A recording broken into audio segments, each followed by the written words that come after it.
Hello' friends, কি খবৰ? বাৰু আপোনালোকে মোক এটা কথা কওকচোন, যদি আপোনালোকে এখন বাইক বা কাৰ বা যিকোনো এখন গাড়ীৰ বিষয়ে জানিব বিচাৰে, মানে গাড়ীখনৰ মালিক কোন বা গাড়ীখনৰ কোনটো ডিলাৰৰ পৰা লোৱা হৈছে, এইবোৰ যদি আপোনালোকে জানিব বিচাৰে, আপোনালোকে কি কৰিব? নিশ্চয় গাড়ীখন চলাই থকা মানুহজনক সুধিব বা গাড়ীখনৰ RC চাব বিচাৰিব, তেতিয়াহে আপোনালোকে গম পাব। কিন্তু আজি আপোনালোকৰ আগত মই এটা এনেকুৱা এপ লৈ আহিছো, যিটো এপৰ দ্বাৰা আপোনালোকে গাড়ীখন কোনটো মানুহৰ নামত আছে, গাড়ীখনৰ মালিক কোন বা গাড়ীখনৰ ডিলাৰ কোনটো ডিলাৰৰ পৰা গাড়ীখন লোৱা হৈছে আদি সকলোবোৰ গম পাব। আপোনালোকে ৰেজিষ্ট্ৰেশ্যন নাম্বাৰ বা নাম্বাৰ প্লেটৰ জৰিয়তে এই সকলোবোৰ কথা 100% প্ৰুফ অনুসৰি আপোনালোকে এইটো গম পাব। তো আপোনালোকে যদি এতিয়ালৈকে আমাৰ চেনেলটো ছাবস্ক্ৰাইব কৰা নাই, তেনেহলে আপোনালোকে এই চেনেলটো ছাবস্ক্ৰাইব কৰি দিব আৰু লগতে সাইডত থকা ঘণ্টাটো টিপি দিব, কাৰণ তেতিয়া আপোনালোকে মই দি থকা ভিডিঅ'বোৰ আপোনালোকে সকলো প্ৰথমতে পাব। তো বলক আজিৰ ভিডিঅ'টো আৰম্ভ কৰো আৰু আপোনালোকক দেখাও যে আপোনালোকে কেনেকৈ গাড়ীখনৰ মালিকৰ নাম গম পাব বা গাড়ীখনৰ কোনটো ডিলাৰৰ পৰা লোৱা হৈছে বা গাড়ীখনৰ সকলো ডিটেইলছবোৰ আপোনালোকে গম পাব। তো বলক আমি চাওঁ। বন্ধুসকল, আপোনালোকে দেখা পাইছে এইখন হৈছে কলা ৰঙৰ গ্লেমাৰ, আৰু আপোনালোকক আজি এই গাড়ীখনৰ ডিটেইলছ আজি আমি জনাম। আৰু আমি আজি এইটো আপোনালোকে দেখিছে ৰেজিষ্ট্ৰেশ্যন নাম্বাৰ, আমি আজি এই ৰেজিষ্ট্ৰেশ্যন নাম্বাৰটোৰ সহায় লৈ আজি আমি 100% প্ৰুফৰ সৈতে আজি আমি উলিয়াম। আৰু আজি আমি যোনটো এপৰ সহায় ল'ম, সেইটো এপৰ নাম হৈছে RTO ভেহিকেল ইনফৰমেশ্যন। এই এপটো আপোনালোকে গুগল প্লে ষ্টৰত পাই যাব। প্ৰথমতে আমি এই এপটো চাই লওঁ বলকচোন। আমি ইয়াতে সাৰ্চ কৰিম RTO ভেহিকেল ইনফৰমেশ্যন বুলি। এইটো আপোনালোকে পাই যাব। মই এইটো ইনষ্টল কৰি থৈ দিছো। আপোনালোকে গুগল প্লে ষ্টৰত আপোনালোকে সাৰ্চ কৰিলে এইটো পাই যাব, RTO ভেহিকেল ইনফৰমেশ্যন বুলি।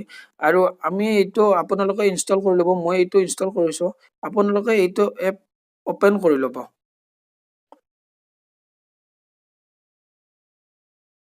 আপোনালোকে চাই ল'ব। এইটো হৈছে লোগোটো, এইটো আপোনালোকে দেখা পাইছে, এইটো হৈছে এইটো দেখা পাইছে। প্ৰথমতে আমি এইটো ওপেন কৰি লওঁ।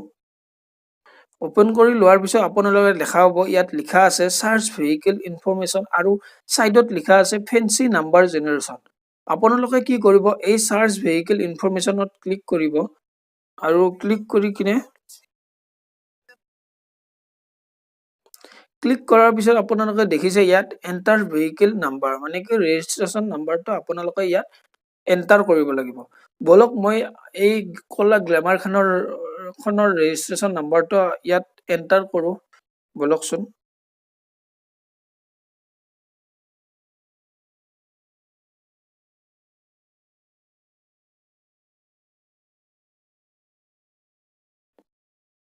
আপোনালোকে দেখিছে এইটো মই এন্টাৰ কৰিলো, কৰি কিনে এতিয়া আপোনালোকে দেখিছে অলপ ৱেইট কৰিব দিছে, কাৰণ আপোনালোকে জানে নেট শ্ল' থাকে, তো এনেকৈ ৱেইট কৰিব লগা হৈ যায়।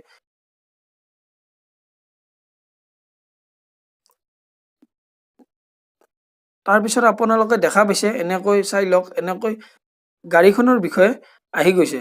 গাড়ীখন ক'ৰ পৰা লোৱা হৈছে, এই চাওক কি ডিষ্ট্ৰিক্ট, আপোনালোকে দেখিছে বৰপেটা ডিষ্ট্ৰিক্ট, আৰু ৰেজিষ্ট্ৰেশ্যন ডেট 14 আগষ্ট 2017। আপোনালোকে এনেকৈ দেখা পাইছে গাড়ীখন কি পেট্ৰলৰ সহায়ত চলে নে ডিজেলৰ সহায়ত চলে, ইয়াত আপোনালোকে পাই যাব। আৰু এনেকৈ আপোনালোকে গাড়ীখন কাৰ নামত আছে আপোনালোকে এনেকৈ ডিটেইলছ পাই যাব। আৰু বন্ধুসকল, আপোনালোকে যদি এই এপটো ইউজ কৰে, তেনেহলে আপুনি দুটা বস্তুত সহায় পাব। সেই দুটা হৈছে, ধৰক আপোনাৰ আগত কেতিয়াবা এক্সিডেন্ট হ'ল আৰু এক্সিডেন্ট হোৱাৰ পিছত গাড়ীখন পলাই গুচি গ'ল, তেতিয়া আপুনি কি কৰিব পাৰিব যে আপুনি নাম্বাৰ প্লেটৰ পৰা ৰেজিষ্ট্ৰেশ্যন নাম্বাৰটো চাই কিনে আপুনি যদি ইয়াত সাৰ্চ কৰি চাই, তেনেহলে আপুনি গাড়ীখনৰ ডিটেইলছ পাই যাব আৰু তেনেকৈ এক্সিডেন্ট হোৱা মানুহটোক সহায় কৰিব পাৰি। আৰু ছেকেণ্ড পইণ্টটো হৈছে, আপুনি যদি কেতিয়াবা গাড়ী ল'ম বুলি ভাবি আছে, ছেকেণ্ড হেণ্ড গাড়ী ল'ব বিচাৰে, তেনেহলে আপুনি সেই গাড়ীখনৰ ৰেজিষ্ট্ৰেশ্যন নাম্বাৰটো ইয়াত সাৰ্চ কৰি কিনে আপুনি মালিকজনৰ ডিটেইলছ পাই যাব, আৰু গাড়ীখন ক'ৰ পৰা লোৱা হৈছিল, কেতিয়া লোৱা হৈছিল, সকলোবিলাক পাই যাব। আৰু কেইজন মানুহে এই গাড়ীখন ইউজ কৰিছে, মানে ব্যৱহাৰ কৰিছে, কেইটা মালিকে ইউজ কৰিছে এইখন গাড়ী, আপুনি চব পাই যাব। তো ফ্ৰেণ্ডছ, আপোনালোকৰ যদি অলপ যদি সহায় হৈছে এই ভিডিঅ'টোৰ পৰা, তেনেহ'লে আপোনালোকে লাইক কৰিব পাৰে, কমেণ্ট কৰিব আৰু শ্বেয়াৰো কৰিব, আৰু লগতে ছাবস্ক্ৰাইব কৰিব নাপাহৰিব। কাৰণ ছাবস্ক্ৰাইব কৰিলেহে আপোনালোকে মই দিয়া ভিডিঅ'বিলাক আপোনালোকে পাই থাকিব, আৰু লগতে বেল আইকনটো বজাই দিব, তেতিয়া আপোনালোকে মোৰ ভিডিঅ'বোৰ পাই থাকিব।